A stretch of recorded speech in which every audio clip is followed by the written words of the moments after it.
अडचणी आहेत, त्याच्यामुळे 10-15 दिवस मागे पुढे होऊ शकेल. पावसाळ्याच्या नंतर एक तर पावसाळ्यात किंवा पावसाळ्याच्या इमिजिएटली नंतर पाणी जे आहे ते या पंप हाऊसमधनं आपल्याला लिफ्ट करता येईल. आणि 5 टप्पे आहेत आपल्याला माहिती आहे. 5 टप्प्यातनं पाणी रामदऱ्यापर्यंत पोहोचेल. यावर्षी प्रत्यक्षात पाण्याचं टेस्टिंग होईल, म्हणजे पाणी रामदऱ्यापर्यंत पोहोचतंय याची खातरजमा केली जाईल, टेस्टिंग होईल. आणि आपण याच्याच बरोबरीने रामदऱ्याच्या पुढच्या पाईपलाईनचं काम देखील हाती घेतोय. त्याचं आता नियोजन चाललंय, सर्वेचं काम होईल, एस्टिमेट होईल आणि मग त्याचं टेंडरिंग होईल. पुढच्या वर्षी म्हणजे 2026मध्ये प्रत्यक्षात रामदऱ्याचं पाणी हे पुढे तुळजापूरमधल्या इतर भागात आणि उमरगा लोहाऱ्यामध्ये नेण्याची प्रक्रिया देखील होईल. यावर्षीच हे पाणी जेव्हा रामदऱ्यात पोहोचेल तेव्हा स्वाभाविकच आहे की गरजेनुसार इतर जे साठवण तलाव आहेत ते देखील आपल्याला काही प्रमाणात तरी भरता येतील.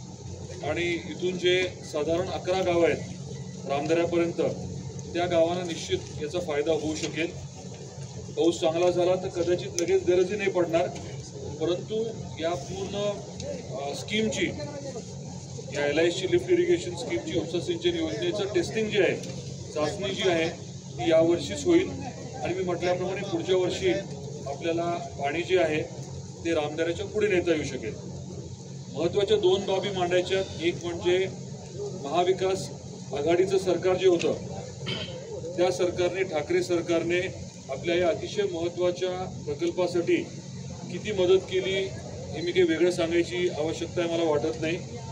काहीही न झाल्यामुळे आपलं सरकार आल्यानंतर, महायुतीचं सरकार आल्यानंतर देवेंद्रजी फडणवीस साहेब जलसंपदा मंत्री असल्यामुळे आपलं हे काम जे आहे ते अगदी तातडीने पहिलं काम जे आहे ते कॅबिनेट पुढे आपलंच घेतलं गेलं.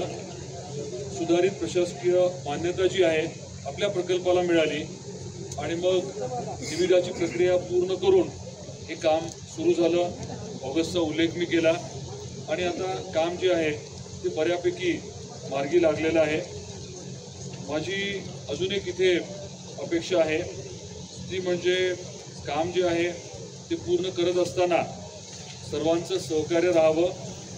आता काम जवळजवळ पूर्ण झाल्यामुळे मला खात्री आहे की सर्वजण मदत करतील, परंतु हा ऐतिहासिक प्रकल्प जो आहे मराठवाड्याला आपल्या हक्काचं पाणी मिळवून देण्याचा, या कामाची खऱ्या अर्थाने सुरुवात जी आहे ती आदरणीय डॉक्टर पद्मसिंह पाटील साहेबांनी केली होती. मध्ये काम जे आहे ते बऱ्यापैकी प्रलंबित राहिलं होतं, बंद पडलं होतं आणि आदरणीय देवेंद्रजी फडणवीस साहेबांनी मी म्हटल्याप्रमाणे त्याला गती दिली. आणि आता मुख्यमंत्री म्हणून आदरणीय देवेंद्रजी फडणवीस साहेबांच्या शुभ हस्ते या प्रकल्पाचा शुभारंभ आणि लोकार्पण हे निश्चित यावर्षी आपण करू याचा मला पूर्ण विश्वास आहे.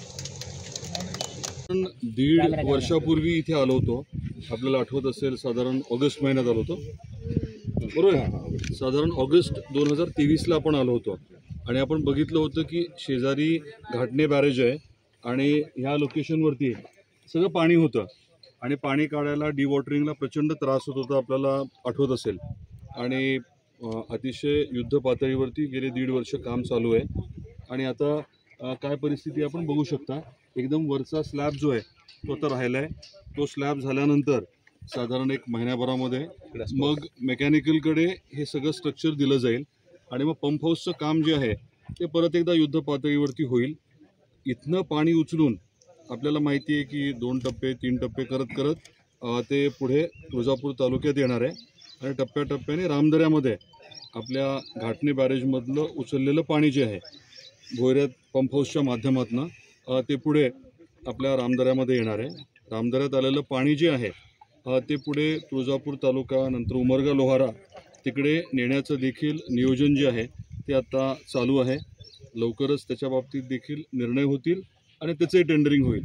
पण महत्त्वाची बाब ही आहे की गेल्या 1.5 वर्षात प्रचंड प्रगती झाली आहे. अनेक अडचणी होत्या, पाण्याचं तर मी सांगितलं, बाकीचे बऱ्याच अडचणी होत्या, परंतु त्या सर्व बाबींवरती मात करत आपले सर्व जलसंपदाचे जे अधिकारी आहेत, इंजिनियर्स आहेत आणि महत्त्वाचं म्हणजे हे काम करणारे जे कॉन्ट्रॅक्टर्स आहेत त्यांचे सहकारी असतील, त्यांनी सगळ्यांनी अतिशय मन लावून हे काम केलं, अडचणींवरती मात केली, त्याच्यामुळे काम इथपर्यंत पोचलं आहे. आणि पश्चिम महाराष्ट्रातलं पाणी हे धाराशिवला मराठवाड्यात आणण्याचं आपलं स्वप्न जे आहे ते यावर्षीच पूर्ण होणार आहे. जेवढ्या लवकर काम पूर्ण होईल, चाचणी सुरू होईल आणि पाणी इथनं उचलून आपल्याला मराठवाड्यात आपल्या तुळजापूरमध्ये नेता येईल. मी सर्व जे संबंधित अधिकारी आहेत सगळ्यांचे मनापासून आभार व्यक्त करतो. आणि हे स्वप्न आपलं पूर्ण होतं आहे त्याचं सगळ्यात महत्त्वाचं जर कारण कुठलं असेल तर आदरणीय मुख्यमंत्री देवेंद्रजी फडणवीस साहेबांनी जे या विषयाकडे पूर्ण लक्ष दिलं. आपलं सरकार आल्यानंतर खऱ्या अर्थाने गती मिळाली.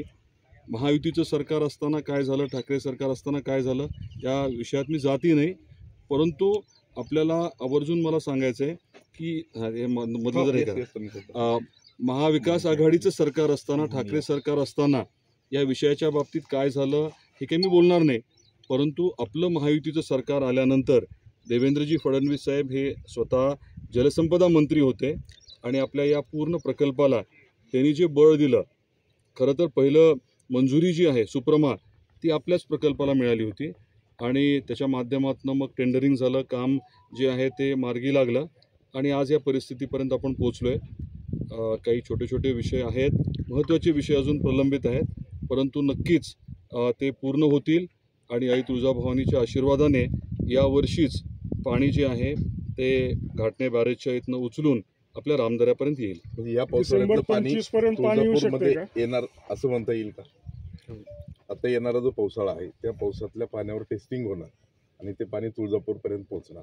आत्ताचं नियोजन आपण म्हटलं तसं हेच आहे की या पावसाळ्यात किंवा पावसाळ्यात संपल्यानंतर पाणी इथनं उचलायचं आणि रामदऱ्यापर्यंत न्यायचं, या पूर्ण सिस्टमची टेस्टिंग आणि याच्याच बरोबरीने रामदऱ्याच्या पुढे जे पाणी न्यायचं आहे त्याचं टेंडर, ह्या दोन्ही गोष्टी आपण आवर्जून करून घेणार आहोत.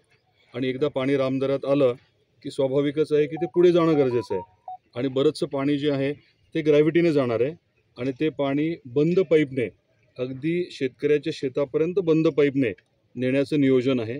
ते कामही लवकरच आपण हाती घेऊ. लँड ॲक्विजिशनची बरेच प्रकरणं आणखी प्रलंबित आहेत आणि ती मॅक्झिमम प्रकरणं पश्चिम महाराष्ट्रातली, सोलापूर जिल्ह्यातली आहेत.